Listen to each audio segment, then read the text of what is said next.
comprendre que le moko que faire rigola kota ki prison makalaté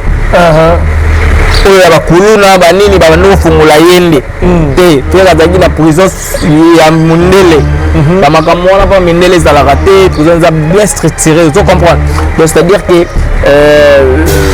bazo landela makambo eza bien mutana kata prison eza na prison ta damarala la rama ba nezo makipaka ko neza te ko wa melo chassa biloko na ba famille na yo ko ba ko tsigela yo damas da prison te tu comprends ki ken piana nenge ya kote ba makala wana ne ba pongola gi ba biloko ba nengo wana ne abenga bato ba mesala wa cha mesala cha mu sapiye mo selon ken piana fait rigoler zaki liboma bon ce na caché au mona ki ba photo te wagi ne logo te siko liboma wana siko ya mona ki ba photo za ba preuve ya za ba preuve comme toujours le bana TV Alex c'est fait rigoler la fundi ya rozala ba preuve ils ont l'accès à mon qui fait rigoler la liboma la foule ils ont logo ta biloko ya za ba preuve pour nini boye et pour nani est-ce que vous avez dans la carte à cacher il faut pas quand on va photo on va publier pour cacher la place bien vous avez la carte à cacher ta place à fait il faut faire quand on va photo pour nana qui nana cacher pour publier est-ce que la place à fait et qualité et ça mutema mabete concurrent fait à la royal vous comprenez au vendre de taliboye du cap la merveille à Baptiste de Tondi 150 000 personnes avec besoin de place faire le bon appel les rajo ya ton esprit ne peut que non pas bêta 250 000 c'est un raisonnable on a bien vous comprenez mais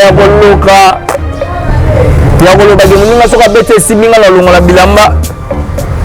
to yemo ko yoka so na ba na hotala papa mtalongo li bilamba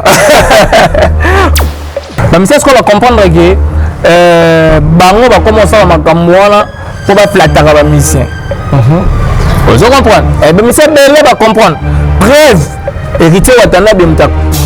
abengani kisinjo raché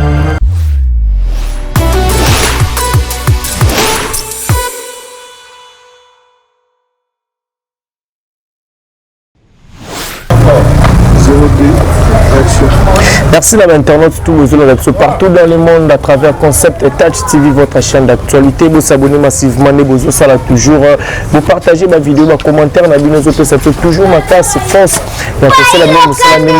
grand merci à les Viking Vision qui est derrière la caméra. Merci infiniment, maman, fille, maman, ma solo, il y a papa Audace, Milan, de Patrick Trifazé, pour la Chine, Gombe, la Gombe, 32 ans de pouvoir, les jeunes boss, le fils qui paye, Pachamou, et moi, la maman Linda. L'ingénieur Dominique qui est là dans la 4 salon, dans Zola Nabiso, pourquoi pas Olivier Nzingeti, le pauvre de la ville, toujours à la recherche du trésor. Je pense lors de l'introduction à Batak, vous avez vite compris que je suis avec Goss, Likamba, la Maboko, Pétasso, les Alindas invités. Ensemble, on est tous les galons par rapport à l'actualité, aux eaux dominées naturelles. Les Vikings sont au même langage. Fongolangana sur l'invité. Goss, Likamba, la bonjour. Bonjour Alex. Bonne santé. Ouais, ça va. Gamba ça la casse. Gamba ça la forme. Encore. Voilà par rapport à l'actualité sortie, il y a fait rigola à la prison et ça là que nous mais c'est là bien donc voilà Nazaki na joué au Yora qui fait rigola à libérer malgré ma comme belé après libération ma belé so ba na basi wana mais aujourd'hui kagi na prison abimi musicien na biso minene abimi ya mboka photos à Nesongo donc voilà photos à Nesongo 42 bima mobile zolo ba après libération fait rigola tout na littéra benga wana liste critique ya Ken Piana alobi fait rigola il faut balanira no état de santé na ye parce que labi mutu soka koti prison bakutana na ba makambo belé selon Ken Piana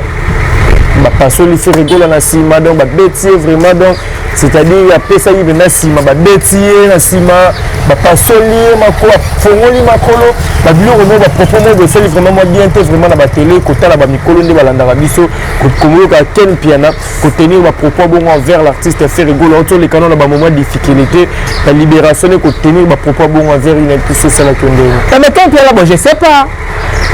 Ken Piana a habité ce cas solo banabiso par rapport à makambo ya monagi la côté de prison. Et par rapport à makambo ye mo monagi la côté de prison,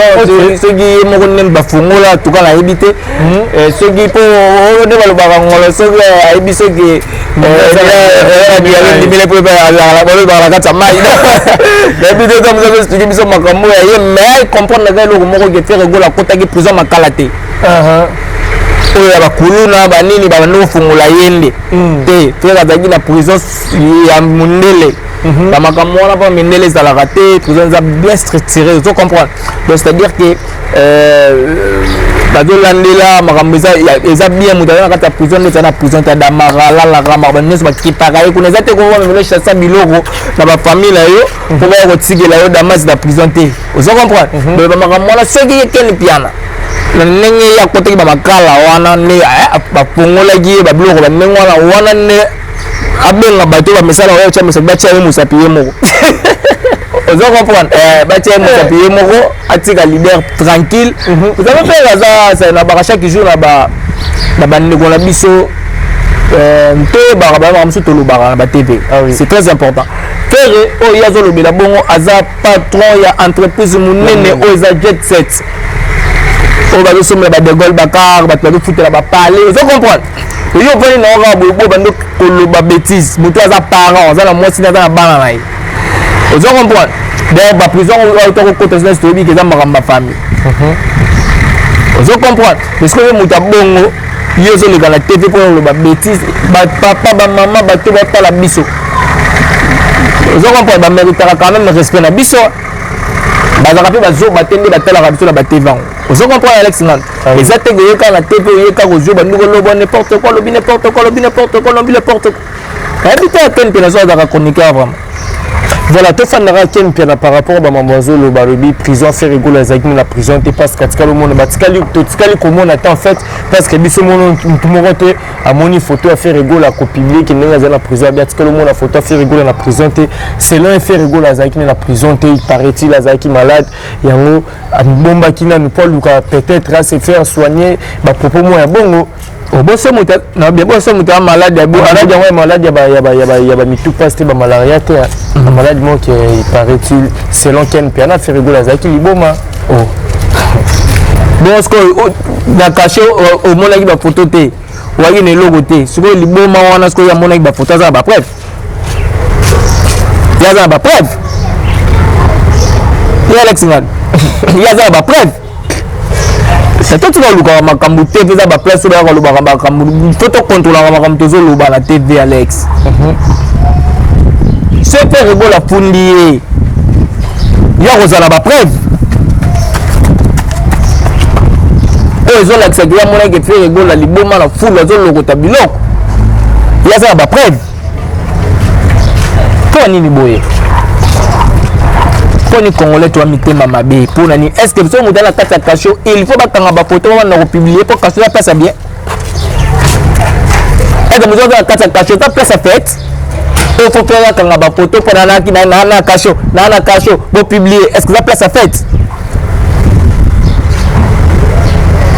est-ce que y a za ba preuve le roi y a za ba photo te ya kapoye yaza ye fallait nenge faire na kacha kasho pour ganga ba photo pour tinde la pour publier alors on va faire tikanga qui te pour publier ya kanga ba photo on fait razali boma on a publié sur tout le monde a publié quasi tout le monde c'était ngana all monde a fait razali na kasho te faire razali telle place ba photo yango ba preuve yango a publié total. Voilà, très bien, merci beaucoup Goss Dikamba. Nous continuons. Parlons toujours de Ferregola. Après sortie de libération, Ferregola déjà en studio pour nous préparer un moment. Titre nango, merci pour remercier tous ceux qui l'ont soutenu. L'artiste, tout va soutenir qui Ferregola s'est décidé à Salanzé Boumoro na titre nango. Merci pour remercier tout va soutenir qui comment retrouver l'idée voilà. Mais c'est une bonne chose. Merci Zarabien. Okay. On comprend, métier arabien. Moi reconnaissance. Moi reconnaissance, on est vraiment bien. Qu'on reconnaître bateau basalo boulam. Surtout bah il va ramener bien à temps à passer. Tu vois, surtout bah il va ramener bien à temps à passer. Tant bah nous va soutenir yo, bah épauler yo. Tant yo pour monique makambo zone bien. et ça la bango peut bien bamona ke bangi na bango na mbongo ya ko soutenir faire rigola te ya quand même na ba voix na bango na ba message na bango et comment qui na maté ya les pattes Jésus de nuance pe na tournaye na retour azong sel bango pe signe bolingo wana ya ko senga bango merci ezelo ka mukete ezelo ka mukete signe reconnaissance wana ba te belé bazara lango te ba petite chose wana tout le monde a autre chose négligeable wana est très important romona ke mutu pa vandi boy à mon appel que le Cameroun a salaki ba sengeli ngango merci et ça lui paie bien. Voilà, et ça lui paie bien. Merci beaucoup, Goss Bikambala. Nous évoluons, nous continuons toujours. Tout comme on a Marc Aouz, propos na pour un concert, il y a fallu pour passer de martyr. Marc Aouz, tu es surtout à Moko, il y a fait rigoler, la guitariste a fait rigoler. Ce qu'il fallait pour pas tourner ce stade de martyr, a commis bien Mikamutaka dans le stade de martyr, d'habiter au tenir des propos envers projet, tout événement où un artiste congolais peut préparer pour honorer peut-être carrière, mais s'il faut le dire, d'habiter se retrouver en Nénéni. On a opinion là, on a opinion là, donc voilà, on est allé gagner, ça n'engage que lui. Il est mouta moni bongo, mais biso to bi que événement les événements. Moni, il est ça l'engage bien. Dans ma campagne, c'est ça qui, bah juste va comprendre que c'était des martyrs, les maman événement. Na actualité quoi bato banoko boya bango comprendre que ça l'on événement Marc Aouz a le bango par rapport ya rivalité mais à chaque jour rivalité et ça mutema mabete concurrence face à la royal tu comprends au vendre taliboye du cap la merveille Baptiste de Tondi 150 000 personnes mais bazangi ba place tu fais rebol appel les réseaux il y a peine exprimer que non pas bêta 250 000 c'est un raisonnement quand on a bien vous comprenez mais on loka ya koloba ke muninga soka bete siminga na longola bilamba ke ye mo ko so na ba ya otala papa mtalongoli bilamba ozo comprendre ye mo doyo ko son mais je pense pas que ça lango parce que c'est un humain azam mudu a pas appelé ya artiste munene ndeti fait rigoler Jésus de nuance la sûreté que Jésus ko permettre y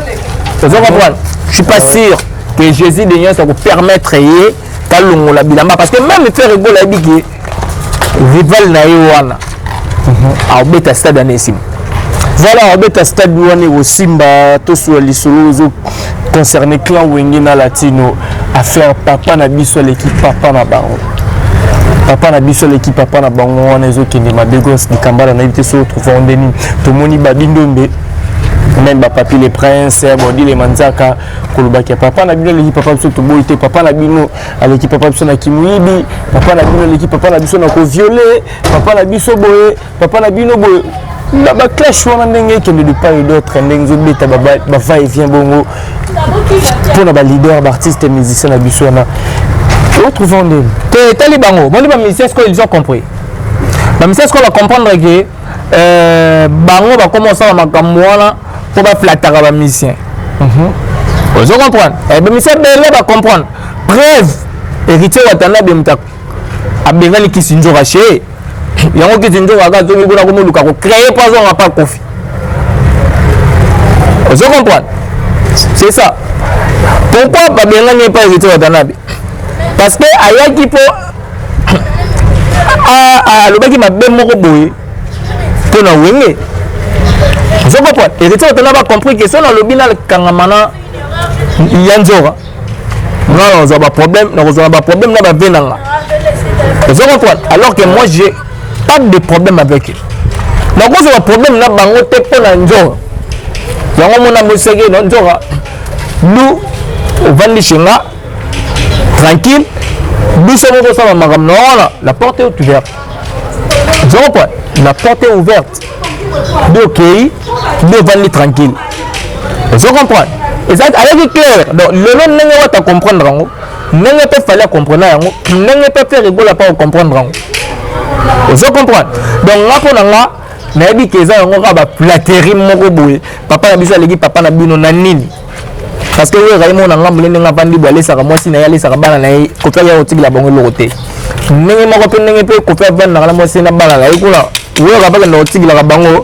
eloko te ozokomeka baguerre wana etali nango bango te et puis bakozwa rien nga azokomprime na baguerre wana bakozwaka rien et puis bamusicien wana parce que watana baotaki komeka kozwa kisi nzoka osali combien de temps wakolobelaka jibe olobelaka soki pali olobelaka soki kofelo mide olobelaka soki nani akenda poto te meriti amemi ye mbala moko kaka bazongi omoni nanga ndenge na tv afingi wata ozo comprendre ka mbala moko akeya ye alobi bêtise na moto oyo azo une fois ovandi pas même trop bato kutu okutaki wana kutu pa wata basufiki na wata kutu bakenda bapoto te baza ozo comprendre mais ye ozwi chance wana okei parce que chance moto ya moto aza na chance na ye mais là ozongi ingratitude donc c'est à dire que ata lelo aliki azoloba papa na biso bavia nasi bakoli na bango mama na kara ye lobaloba na wana kaka yo moko poto tozelaki kofi toyaka memo na poto. Mais est-ce que réellement vraiment n'engé tolanda que mais il y a salobaki wengeni pena mutesala esala quartier latin est-ce que dans le monde ande musique ya wengeni la musique ya quartier latin est-ce que wengeni sala venda quartier latin wengeni sala quartier latin c'est vrai que quartier latin et bandaki coexistait déjà avant ah oui vous comprendre mais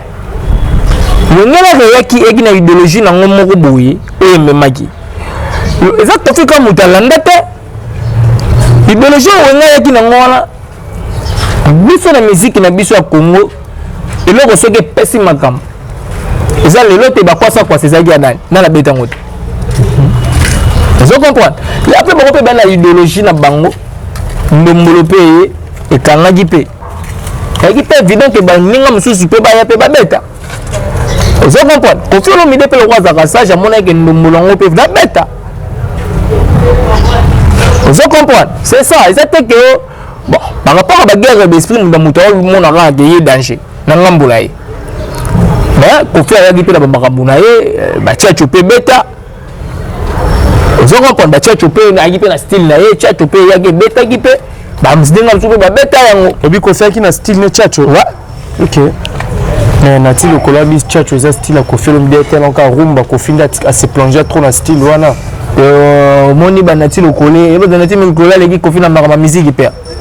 avec Koffi na ma musique père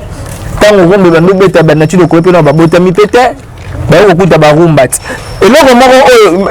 Alex Ngan et loko moko obseto ko créer na vie zate toi ka ko bakisa kaka oyo kuche loko moko boye o bakisi ya yo et ça la forme moko boye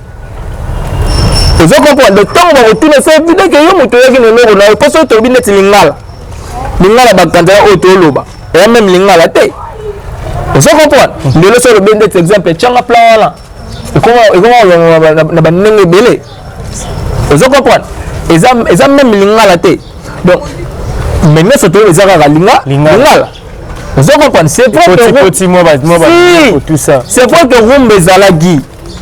c'est vrai que Koffi Olomide pa ki ka ko beta rumba mabakisa ki mo pilipili mo munga la kata rumba la wana. Parce que Zaki na plateau Nati le Coloto yamba Koffi Olomide et pardon yamba monstre d'amour Félix Oisé quoi tout par rapport à Banina Bino mais Koffi pe aya na style ne room tchatcho Nati le Coloto c'est l'ultime boyango. Est-ce que Nati le Coloto sur la bien Félix Oisé quoi kutu muta obeta la bloc wa ndimi yé muta musicien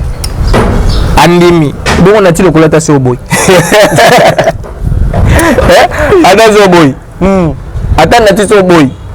Nati wazo kwa Nati le Coloto awo banonge no au moins la chronique musicale de ça la chronique boy il faut que nango bosco wazo kwa aboy alors que il y a la chroniqueur té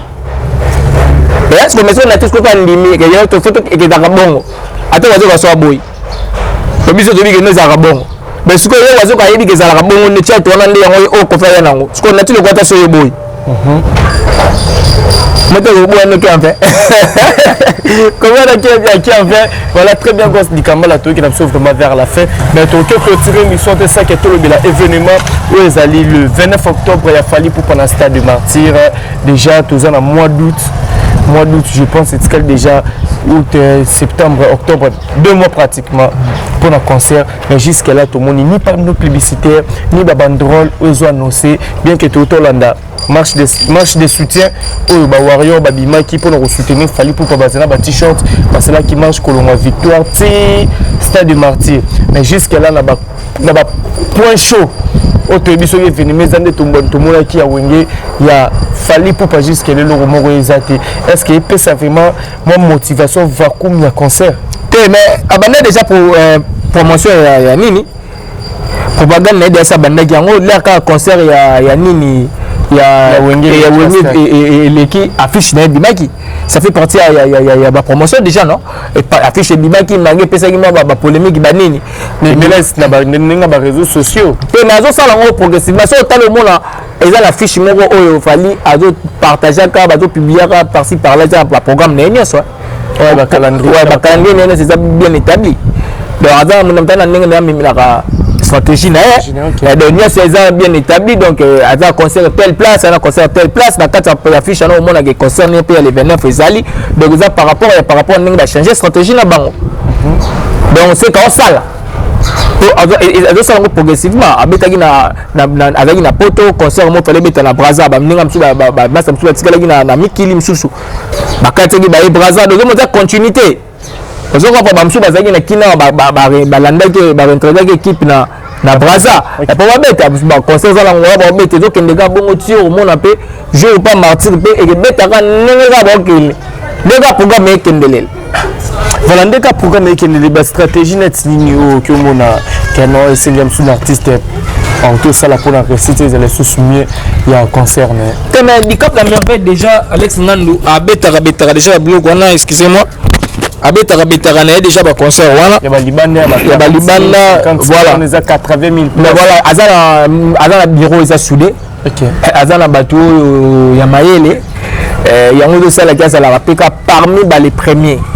il y a la musique en Congo. Je suis sûr et certain que parmi les premiers, les premiers à l'année. Mais moi je ne suis pas là pour attendre les premiers, les 2, les 3 T. Là, parmi les bateaux, il y a danger à Kin, il y a des Congolais qui sont au Congo. Si vous avez 3 ou 4 ou 5, il y a des bateaux qui cap la merveille va se retrouver. Si on a possible, on va commenter, on va dire aussi. Vous comprenez? Donc le roi a déjà bien dit que à Rosala on peut poser la bien. Parce que les premiers robots tapé moi des autres tout landa de Félix Oazé quoi les premières musiques à Congo c'est Koffi Olomide. Selon Félix Oazé quoi. Selon Félix Oazé. Voilà selon Félix Oazé quoi. So tout ni PV bozi peut tourner comme super loba. Fally so tuni mama tia la mwana na tourner comme ça le ba faire rigole donc c'est à dire que mutu na mutu ça par rapport ya calcul là so tuni mo Koffi Olomide tam so episode héritier Watanabe vous comprendre tam so tuni héritier Watanabe ba episode que non ouais ranson ou jimé piano donc c'est à dire que ça a vu ya mutu de ya zo monela de ya zo que la musique na de ya zo kanisela. Donc voilà. Voilà, merci beaucoup Goss Dikambala comme nous sommes vraiment vers la fin bah donc retenir ni na passage na yo bah dédicace rapidement et puis tout comme bah tu retenir qu'il faut tout respecter surtout bateau batala rabiso c'est très important bah dire sur la télévision c'est pas bien et même sur le bar na TV photo vérifier à tout le nini place nini et pas nani vous comprendre c'est pas important que le bar bah makambo bah internet il est là comme na bana miki moi na 12 ans à Dotala, vous comprenez, c'est pas vraiment important il y a au bimisara bobar ba makambo ça bien te et comme maman na bana ba hôtel loko na yo c'est comme ça na tout le monde ah yé azara mamba bien te ba sauter vous comprenez donc faut changer mentalité voilà on a reçu la dédicace non le va boire battu. Voilà le logo savoir à tout. Merci à tous les Vikings Vision qui étaient derrière la caméra. Merci à maman, fille, maman, Masolo, à papa Audace, Milan, un grand merci à toi. L'international des teams, les transferts les plus chers de longue jambe, homme, garçon de l'X, à zone d'absolu depuis quelque part. La Monibon, il va la moindre somme, mon oncle, elle est la carte à Paris. Nancy Dumba, la reine de plus 33, mon vieux papi, mon cas dans la carte qui gagne. Lionel Casso, mon aéroport de partout. L'ingénieur Pitun Soni, la carte à Istanbul. La Monibon, les sous Jérémy Nzazi, la foudre, Ati, moi, maman, Garcia. mon président Liwelos, Yabawelos Roli, qui est ce quadre prophète Jésus, Bambote, nos places aux alliés. Jomi, là, un bon tonton, mon gars, si je te salue, place aux alliés. Namoni, Lissou, Sunani, Glody, Lutonadi, on appelle ça Bambote, place aux alliés. Vous êtes tellement nombreux. Moi, là, Bambote, là, à trop, Libanga, Yasuka, na repère Salan, mon vieux Guilherme, Lucine, du papa, na Guiliana, en direct de Cape Town, à Zolanda Bisso. On se retrouve à la prochaine. Bye.